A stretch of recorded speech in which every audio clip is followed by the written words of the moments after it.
Sur Excel, on parle de lignes et de colonnes. Les colonnes sont numérotées A, B, C en allant et les lignes 1, 2, 3 en allant. L'intersection entre une ligne et une colonne forme une cellule. L'ensemble des cellules forme une feuille de calcul. Ici, on a deux, la première et la deuxième. Pour sélectionner une cellule, on clique simplement sur la cellule. Pour plusieurs cellules, on maintient le bouton gauche et on glisse tout simplement. Pour sélectionner une colonne, on se place au niveau de la lettre jusqu'à obtenir la flèche noire et on clique une fois. Pareil pour les lignes. Pour plusieurs colonnes, on se place ici, on maintient le bouton gauche et on glisse tout simplement.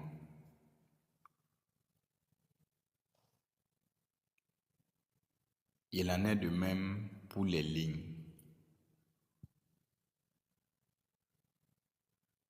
Pour modifier les dimensions d'une colonne, on se place au milieu des deux lettres jusqu'à obtenir les deux flèches noires opposées.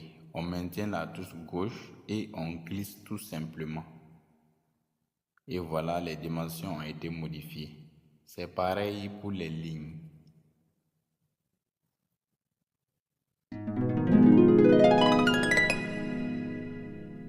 Qu'appelle-t-on référence d'une cellule? C'est le numéro donc de sa colonne suivi de celui de sa ligne.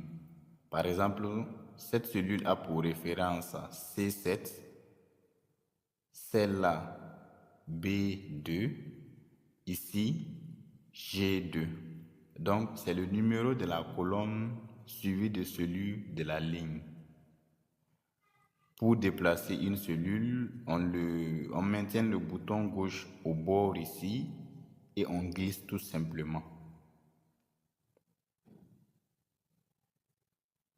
Pour donc masquer une cellule, une colonne, on la sélectionne, on fait clic droit et on prend masquer.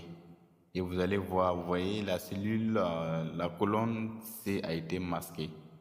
Pour donc la réafficher, il faut sélectionner les deux colonnes qui l'encadrent, B et D. On fait clic droit et on prend afficher. Vous allez voir que la colonne C est revenue. C'est pareil pour les lignes.